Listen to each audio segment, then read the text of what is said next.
Quand on est un auteur de cinéma et que l'on réalise souvent sa première œuvre, on a un choix qui se met en place devant nous. Un choix souvent difficile, mais que tous les auteurs ont connu. Soit laisser libre cours à son imagination et à son univers, soit se contenir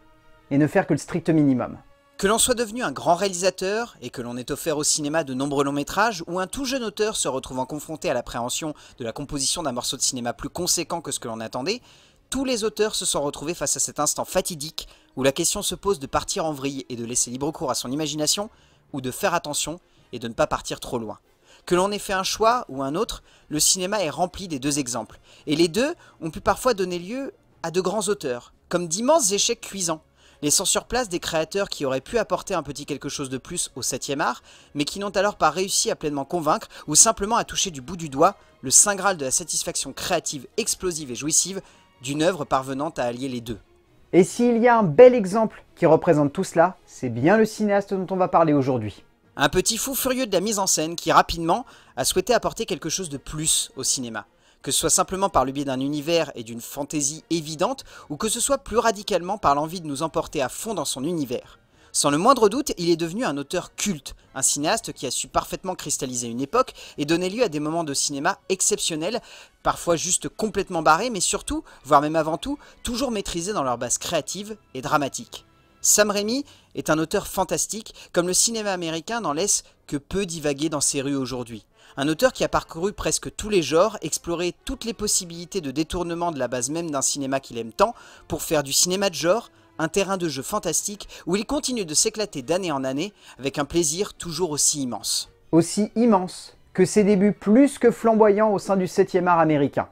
Si l'on pourrait facilement citer son premier long métrage en préambule, je préférerais m'attarder sur son deuxième. Une comédie assez déjantée et loufoque dont il n'est pas l'instigateur principal, mais qui sonne comme la rencontre logique et fantastique entre deux mondes, celui de Raimi et des frères Coen. Pour le voyage aussi loufoque et déjanté de cet homme qui va passer une nuit cauchemardesque, romantique, mais surtout drôle. Mort sur le grill est un coup de poker trop méconnu dans la filmographie de Raimi, qui représente parfaitement la cassure profonde qu'il y a eu dans son style suite au succès du premier Evil Dead et qui surtout, à mes yeux, place parfaitement les prémices du deuxième volet des Evil Dead et ne représente que la surface de la folie d'un auteur ne cherchant pas uniquement à être drôle, mais également à jouer avec tout ce qui peut être à sa portée, pour emmener son cinéma le plus loin possible, pour faire rire de manière cynique et noire le spectateur. C'est jubilatoire et clairement, je vous en conjure de le regarder pour le découvrir par vos propres moyens,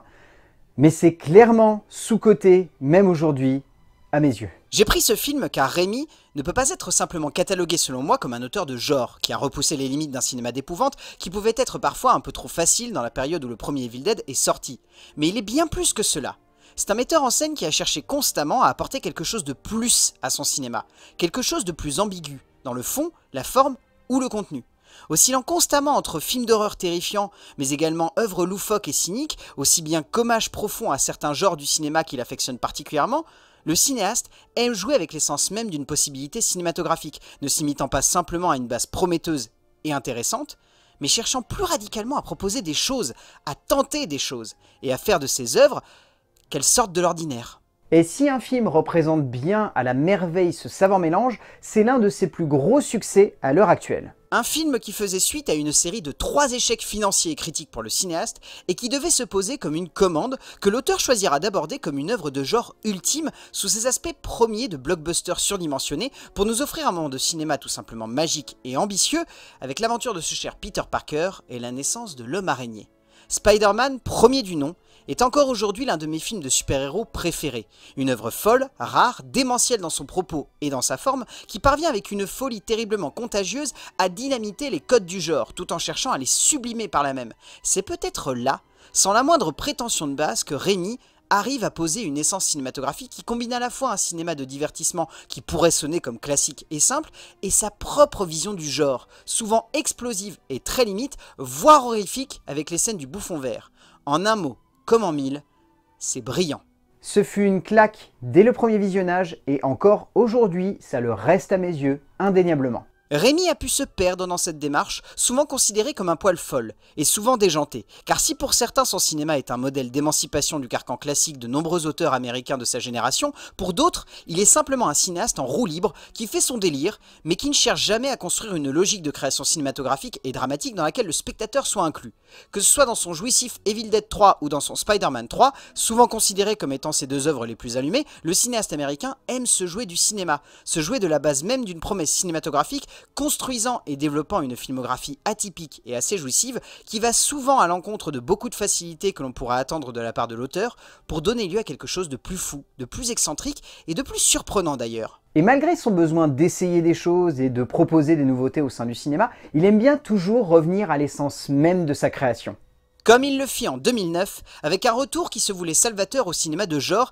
après l'échec critique de son troisième volet de la saga Spider-Man. Pour un moment de cinéma qui a retourné Cannes lors de sa diffusion au festival et qui encore aujourd'hui reste un film surprenant et génial, reprenant la base même des Evil Dead pour plonger cette jeune fille dans un tourment fou suite au refus d'un prêt auprès d'une petite gitane âgée. Jusqu'en Enfer se pose avec une base dramatique et cinématographique très à l'ancienne dans son genre, ne cherchant pas forcément à vouloir en faire trop, mais plus à vouloir le faire bien, en proposant au spectateur de se plonger dans une aventure de malédiction à l'ancienne, avec un personnage principal magnifiquement détourné par Rémy, qui n'en fait jamais une héroïne attachante, mais bien au contraire, une jeune femme perdue et à l'ouest, avec laquelle il se permet souvent le luxe de jouer profondément pour amuser le spectateur. La part aussi bien loufoque que sublime et noire de la part d'un Sam Raimi qui est souvent difficile à cerner. Mais alors, avec cela en tête, et l'envie depuis plusieurs années de Rémy de s'éloigner du système hollywoodien,